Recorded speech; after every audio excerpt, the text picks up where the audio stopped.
मैं आपको सबसे छोटे निर्देशों के बारे में बताऊंगा जो कि तिलोपा ने मानव जाति को दिए हैं और वे सभी के लिए हैं और सभी के लिए मान्य हैं। शायद आप भी इन निर्देशों को जानते होंगे जिनको तिलोपा के 6 शब्दों की शलाह के रूप में जानते होंगे, या तिलोपा की 6 बातों के बारे में भी आप जानते होंगे। वे इतने छोटे और संक्षिप्त और संपूर्ण हैं कि वे हमारी सहायता करते हैं कि जिससे हम अपने जीवन को सार्थक कर लें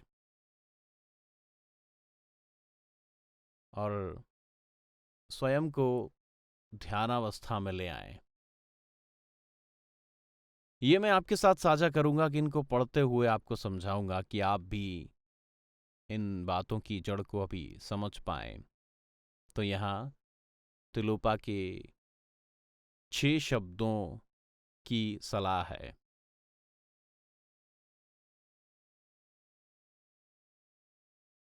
वो कहते हैं कि जो भी अतीत में चला गया उसको याद मत करो।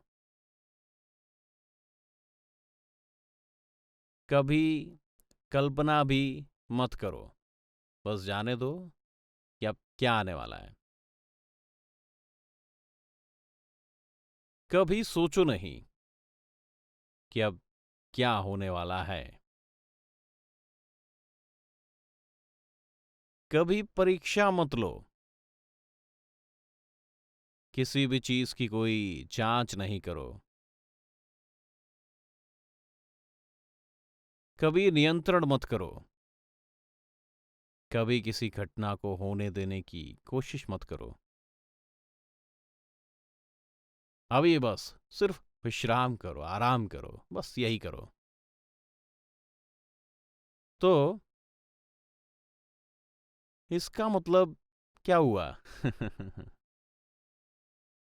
आप ये कह सकते हैं कि तिलोपा की इन 6 शब्दों की सलाह में वे हमारे मन जो सीमितता से बंधा हुआ है, उस मन से सीमितता निकल जाए। कोई शर्त आदि है तो वो भी निकल जाए। ऐसा नहीं है कि या भागने के लिए कोई कमरा या कोई साधन है, या इस बात पर ध्यान दिया जाए कि मन की सीमितताओं को कैसे गिराना है।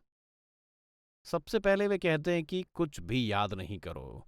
उनके निर्देशों के पहले 3 टिप्स हैं, वे सिर्फ समय के बारे में ही हैं, क्योंकि हमारी सोच समय है। और जो भी विचार हमारे मन में आते हैं जो समय का भ्रम जाल पैदा करते हैं, वह भी हमारी तथाकथित यादों के चित्रों का उपयोग करके, हमारे विजन्स का उपयोग करके और तथाकथित भविष्य की यादों का उपयोग करके, तो वे इन सभी के प्रभाव को ब्लॉक या बिल्कुल भी पसंद नहीं करना चाहते हैं। सबसे पहले वे कहते हैं कि याद मत करो अपने आप को। जो भी समय निकल गया है उसको याद ही ना करो। अपना भी एक विचार उस अतीत पर नष्ट मत करो। एक भी विचार जो अतीत आता है वह निकल गया और उसकी बस एक पिक्चर या एक चित्री है आपके मन में। वह भी बस ये जानने के लिए कि आपका अतीत था। आप उसकी एक पिक्चर लाइए अपने मन में। अभी आप लाइए। अब आप बताएं कि आपके पास कोई सबूत है कि आपका कोई अतीत भी है। आपके पास कुछ ऐसा है जिससे आप ये दिखा सकते हैं कि ये आपका अतीत है। शायद नहीं। आपके पास कोई सबूत भी नहीं है, आपके पास कोई पिक्चर या कोई इमेज नहीं है कि तब आप ये कह पाएँ कि ये मेरा सबूत है। लेकिन ये सबूत सिर्फ एक विचार ही है। तो अभी आपके मन में कोई भी अतीत नहीं है। अब तिलोपा मन के किनारों को अलग दिशा से देखते हैं और कहते हैं कि कल्पना भी मत करो, उसे जाने दो, और अब जो आने वाला है उस पर ध्यान दो।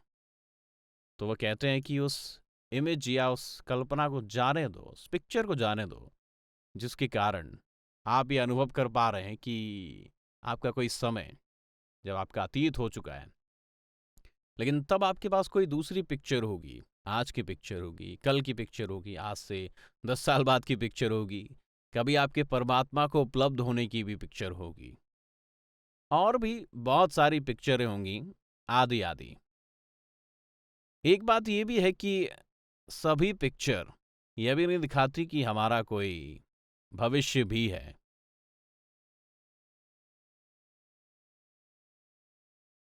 आपके मन में कोई भविष्य नहीं है, भविष्य सिर्फ आपकी पिक्चर में होता है। एक पिक्चर वास्तविकता में कैसे हो सकते हैं? तो यदि आप त्रिलोपा को मानते हैं तो वे कह रहे हैं कि आप याद नहीं कर रहे हैं, कल्पना नहीं करें, तो आपका मन कहता है कि मैं ये दोनों नहीं करता, लेकिन मेरे पास वर्तमान तो है। त्रिलोपा आपका ये वर्तमान भी आपसे दूर करना चाहते हैं, क्योंकि वे ये भी कहते हैं कि कुछ मत सोचो, जो चला गया उसके बारे में मत सोचो, और ये देखो कि अब क्या हो रहा है। क्योंकि जब आपके पास अतीत नहीं है और भविष्य आया ही नहीं है, तो हमको सब बंद कर देना चाहिए, और ये सब सोचना, हमको वे सब चित्रों को याद नहीं करना चाहिए, सब बंद हो जाना चाहिए। तब हमारा मन भी बहुत राजनीतिक है, वो आज और अभी की पिक्चर पैदा करना शुरू कर देता है। हम कहानी कहना शुरू कर देते हैं कि आज अभी क्या हो रहा है। उदाहरण के लिए, हम सब जगह छोड़ना चाह रहे हैं, हम महामुद्रा को समझना चाहते हैं, हमारे आप हर तरह के प्रश्न हैं। मैं यहाँ हूँ, आप वहाँ हैं, यहाँ एक पिक्चर है। ये पिक्चर हमारे मन मस्तिष्क में आती है। तो क्या अभी आप अपने अतीत और भविष्य की पिक्चर के बिना है, पिक्चर रहित है? साथ ही अपने वर्तमान की पिक्चर के बिना भी हैं? सब जाने दो। अभी जो भी हो रहा है, जो भी चला गया है, यदि उसको आप जाने देंगे तो क्या होगा? जो आने वाला है उसको जाने दो, और जो भी हो रहा है उसको भी जाने दो। जो भी आपके मन में हो रहा है उसको जाने दो।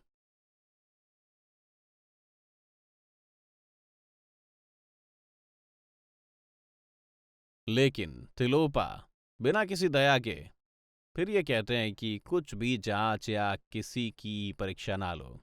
कोई जांच नहीं, किसी भी चीज का अंदाजा मत लगाओ, किसी को मत ढूंढो।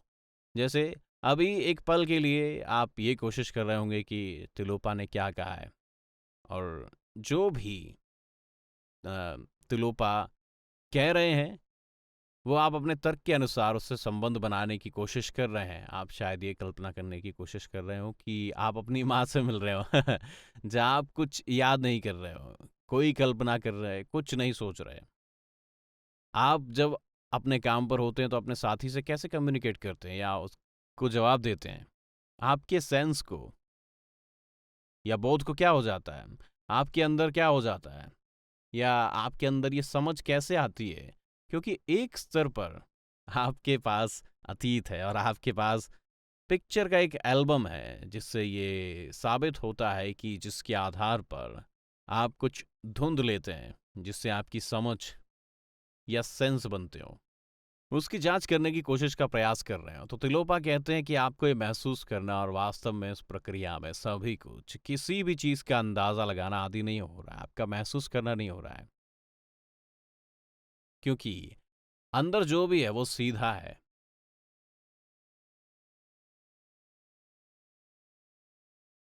ये कोई लंबाई या रैखिक परीक्षा नहीं है, कोई जांच की विधि नहीं है।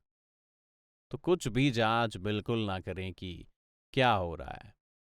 आपके पास अतीत नहीं है, आपके पास भविष्य नहीं है, वर्तमान नहीं है। आपने जांच करना भी बिल्कुल बंद कर दिया है। आप कुछ भी अंदाज़ा नहीं लगा रहे हैं। आप परिस्थितियों को समझने के लिए कोई नियंत्रण या कंट्रोल भी नहीं कर रहे हैं। और अब तिलोपा एक अलग ही नियंत्रण या कंट्रोल के पहलू पर चले जाते हैं।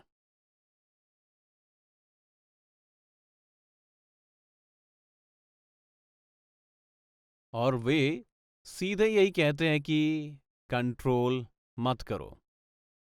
वे कहते हैं कि किसी भी घटना के होने के लिए कुछ भी प्रयास नहीं करो, क्योंकि किसी को कंट्रोल करने का एक रूप यह भी है कि आप कुछ अंदाज़ा लगा रहे हैं क्या हो रहा है, क्या हो रहा है, और ये मेरे लिए अच्छा है या फिर मेरे लिए बुरा है। मेरे लिए क्या मैं सही दिशा में हूँ, क्या मैं कुछ भूल गया हूँ, क्या मैं सब सही समझ रहा हूँ। ये सब कंट्रोल के लिए ही कुछ रूप हैं। मतलब ये बलपूर्वक या शक्ति से कुछ महसूस करना ही है जिससे आप कुछ पाना चाहते हैं। इसका मतलब है कि ये आपका मन बहुत सिकुड़ गया है, ये बहुत ही केंद्रित हो गया है, जैसे कि एक मुट्ठी या एक घूंसा। क्या आप जानते हैं कि कुछ समझना या कुछ महसूस करना जबकि आपका मन एक मुट्ठी की तरह हो गया हो? आपने कभी कल्पना की कि आपका मन खुला हुआ होता जब आप कुछ पाना चाहते हैं? पूर्ण रूप से कोई तनाव नहीं, कुछ होने के लिए कोई कोशिश नहीं करना। तो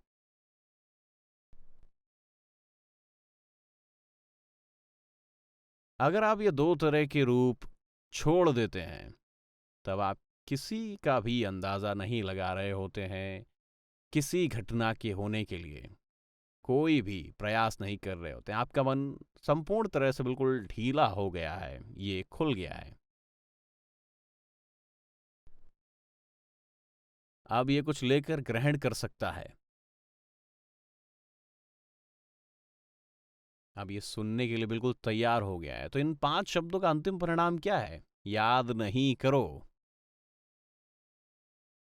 कल्पना नहीं करो, कुछ मत सोचो, कुछ जांच मत करो, कुछ भी कंट्रोल मत करो। तो जो परिणाम है वह है आखिरी सलाह या आखिरी शब्द। जैसा हमने सुबह कहा कि त्रिलोपा का विश्राम शब्द के पीछे क्या गंभीर आशय या इरादा है। वे विश्राम या आनंद के बारे में बात नहीं कर रहे हैं, और इस तरह की भी कोई बात नहीं कर रहे हैं।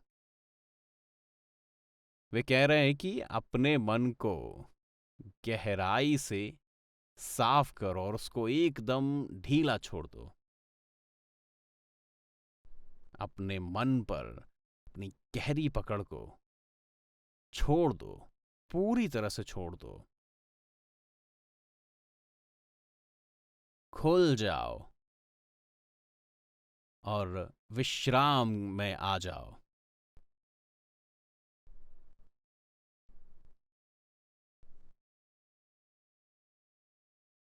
आप सिर्फ इसको महसूस करो कि जब मन मस्तिष्क आपका भार से दबा हुआ था और जब आप बिल्कुल खुल गया है, इन दोनों में आप क्या महसूस करते हो?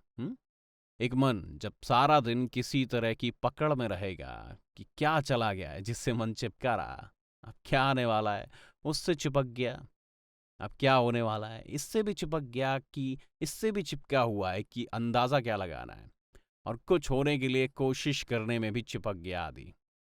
जब सारा दिन मन इन सभी क्रियाओं में लगा रहेगा, तो जाहिर है कि अतीत से डरेगा और भविष्य के चित्रों को देखने के लिए आगे भागेगा, और इन सब में व्यस्त रहेगा कि इमेज बनाती है कि क्या होने वाला है।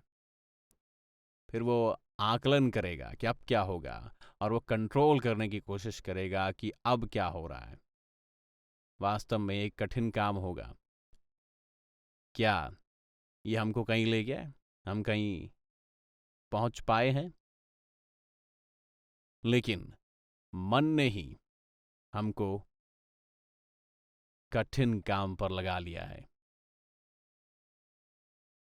इसका निष्कर्ष ये निकलता है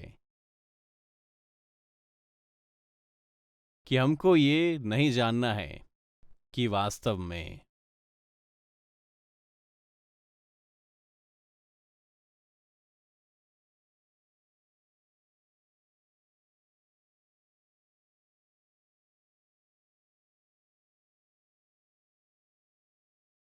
होने का अर्थ क्या है।